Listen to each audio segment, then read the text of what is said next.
Math solutions for everyone. Good morning. Mathematics second 10th का mathematics second, इसमें हम second chapter Pythagoras theorem आज से स्टार्ट कर रहे हैं। पहला लेक्चर ले रहे हैं और पहले लेक्चर में पाइथागोरस थ्योरम के बेस पर आपको पहले से जो कुछ मालूम है उसी के बेस पर हम कुछ प्रॉब्लम्स ले लेते हैं स्टार्ट में, और उसके बाद 10th में जो पाइथागोरस आपको देना चाहते हैं उस पर डिस्कस हम बाद में करेंगे। पाइथागोरस ऑलरेडी आपको मालूम है, इसलिए हम सीधे प्रैक्टिस सेट की तरफ जाएंगे, जबकि जहां आपके लिए कुछ ऑलरेडी सॉल्व किए हुए ही प्रॉब्लम्स है। सॉल्व किए यानी इस साल के लिए नहीं, 8th में आपने उसके टाइप के प्रॉब्लम्स देखे हैं, 9th में भी आपने उस टाइप के प्रॉब्लम्स देखे हैं, इसलिए हम उसी प्रॉब्लम्स को लेकर आगे जाएंगे, जो कि प्रॉब्लम सेट, प्रैक्टिस सेट कह सकते हो आप। 1.1 में पहला क्वेश्चन आपको दिया गया है। पहला प्रॉब्लम क्या है ये हम अगर देख लेते हैं तो आपको अच्छे से समझ आएगा कि हाँ, ये तो हमने बहुत बार सॉल्व किया है। Identify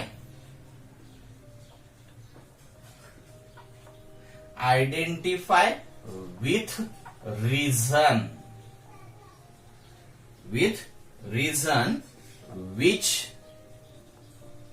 of the following are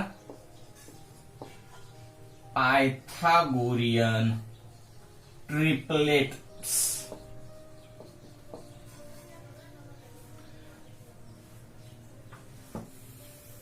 उसमें नंबर 1 पहला हम डिस्कस करेंगे है क्या 3, 5, 4। अब इसको आप इस प्रॉब्लम को अच्छे से समझ लेंगे पाइथागोरस थ्योरम के बेस पर ही, और उसके बाद ही हम आगे जाएंगे। पहले समझ लीजिए प्रॉब्लम क्या है। आइडेंटिफाई करना है आपको कि which of following are Pythagorean triplets.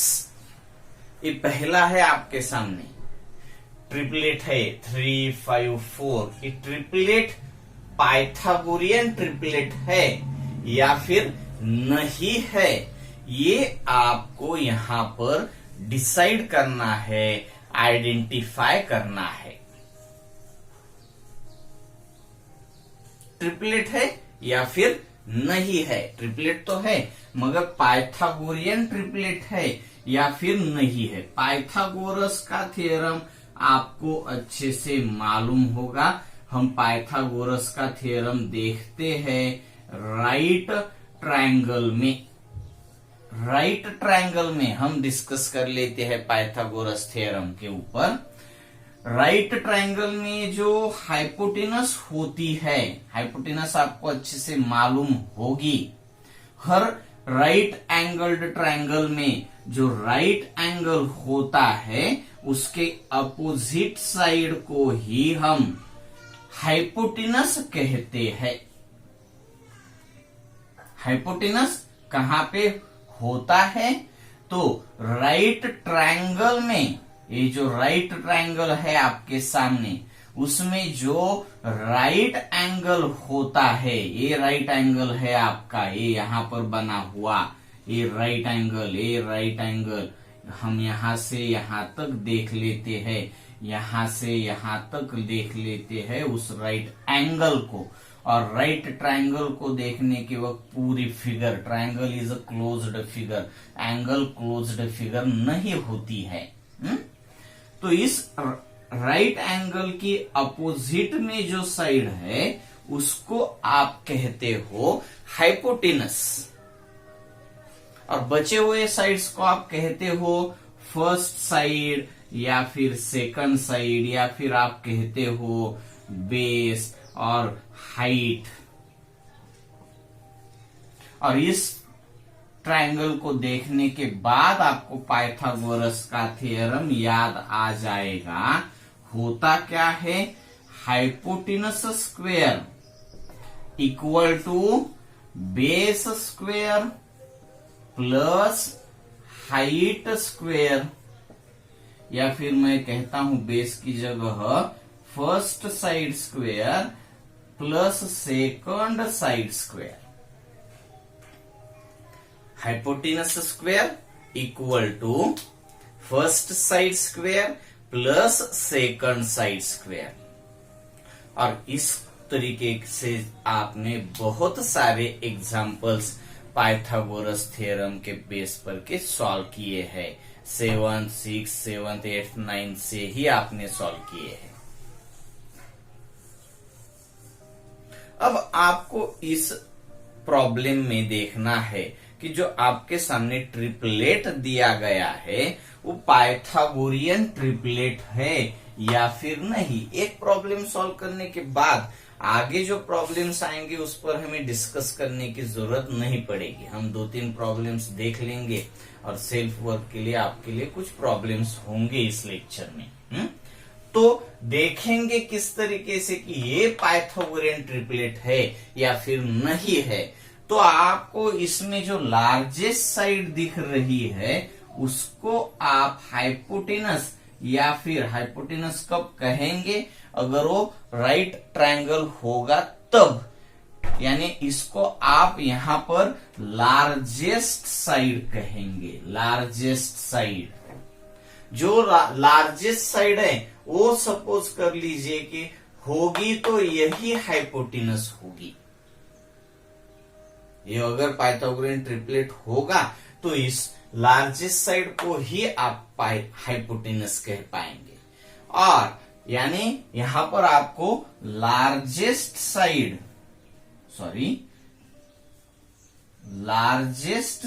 का स्क्वायर देखना होगा और इक्वल आना चाहिए। जो बचती है वो दोनों साइड्स के स्क्वायर का एडिशन, यानी sum of remaining sides, sum of squares of remaining sides, sum of squares of remaining sides, यानी दो जो बचती है साइड्स उनके स्क्वायर्स का एडिशन।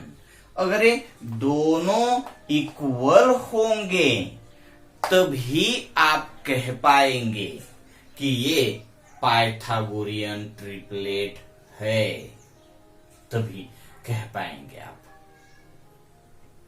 अब इसको यहीं पर रख देते हैं और यहां पर सॉल्यूशन के लिए जाएंगे। सॉल्यूशन में आप देख पाते हो तो देख लीजिए। यहां पर लेट फर्स्ट स्टेप में हम देखेंगे क्या, लार्जेस्ट साइड का स्क्वायर यानी 5 का स्क्वायर वो होगा 25। इक्वेशन नंबर फर्स्ट स्टेप में देख लिया आपने। सेकंड स्टेप में आप देखेंगे क्या, sum of squares of remaining sides, यानी जो बचती है ये लार्जेस्ट साइड छोड़ के जो साइड्स बचती है। यहां पर 5 लार्जेस्ट है इसलिए हमने लार्जेस्ट साइड 5 का स्क्वायर कर लिया। अब 5 छोड़ के जो साइड्स बचती है उसमें से एक फर्स्ट हो गया और दूसरी सेकंड साइड, तो फर्स्ट का भी स्क्वायर और सेकंड का भी square, squares of remaining sides, और उन दोनों के स्क्वायर्स का सम यानी एडिशन भी आपको करना है। तो होगा 3 स्क्वेयर प्लस 4 स्क्वेयर यानी 9 प्लस 16 वो भी 25 हो जाएगा।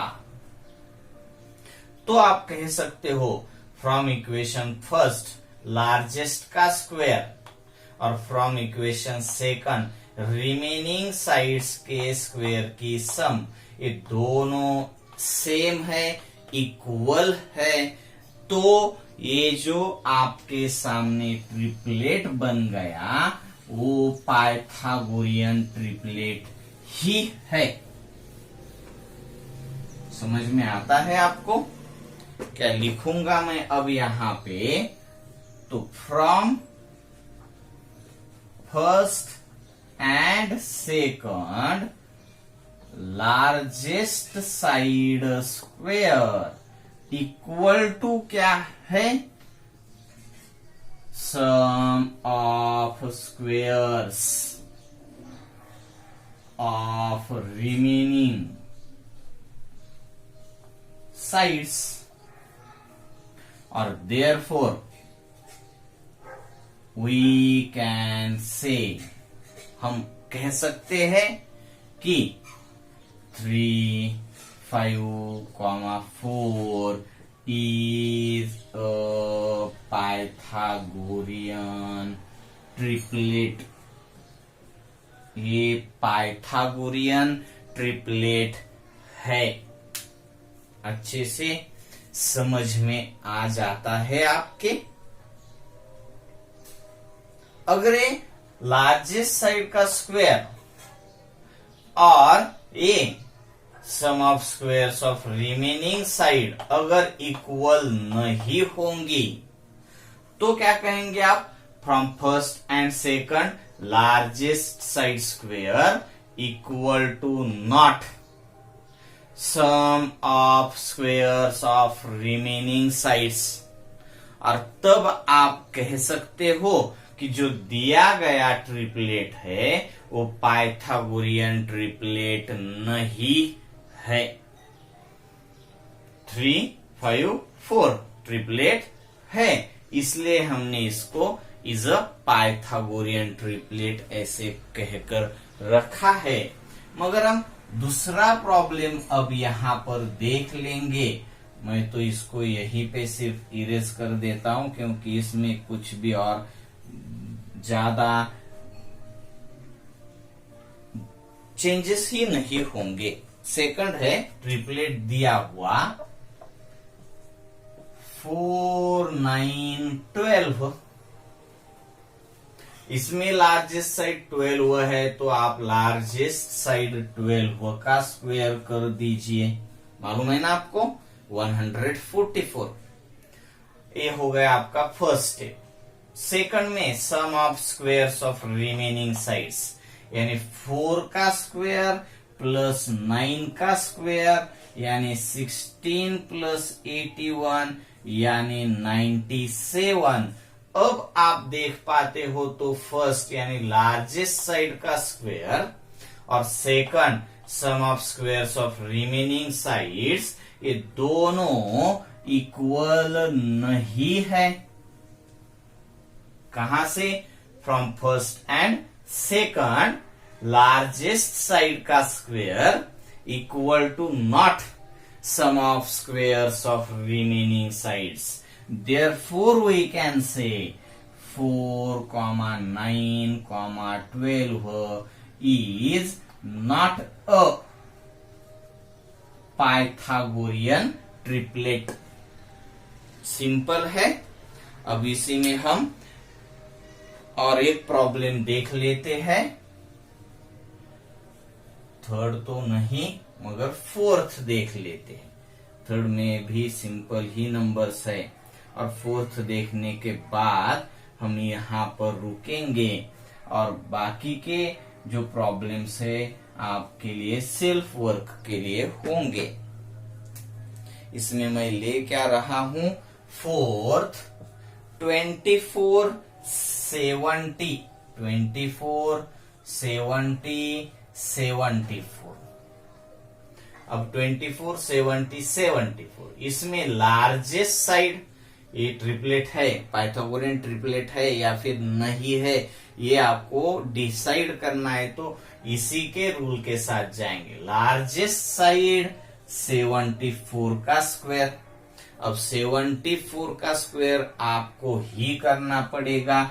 74 इंटू 74, मैं तो आपको सीधे सीधे मल्टीप्लीकेशन बता रहा हूं, तो आप अच्छे से आप खुद से भी कर सकते हो। चलो 4 4 jar 16 to 6 carry 1, 4 7 jar 28 1 9 29, 4 7 jar 28 to 8 carry, और ये 51 तो 9 7 4 5 प्लस 5476 आपको ही करना है मल्टीप्लीकेशन। 5476 ये होगा आपके लार्जेस्ट साइड का स्क्वायर। मिल गया। अब sum of squares of remaining sides, यानी 24 और 70, तो 24 का स्क्वायर प्लस 70 का स्क्वायर। 24 का स्क्वायर तो आपको अच्छे से मालूम है 576 प्लस 70 का स्क्वायर 4900। अब इनका भी सम किया जाए एडिशन, तो 5476 ही है। तो अब आप कह सकते हो from first and second largest side square equal to क्या है, sum of squares of remaining side. Therefore we can say 24, 70, 74 is a Pythagorean triplet। अब इस लेक्चर में हम यहाँ पर रुकते हैं। आपको देखना है प्रैक्टिस सेट 1.1 में क्वेश्चन नंबर फर्स्ट में हमने फर्स्ट, सेकंड और फोर्थ देख लिया है। तो आपको देखना है बचा हुआ थर्ड, फिफ्थ और सिक्स्थ। Okay, bye.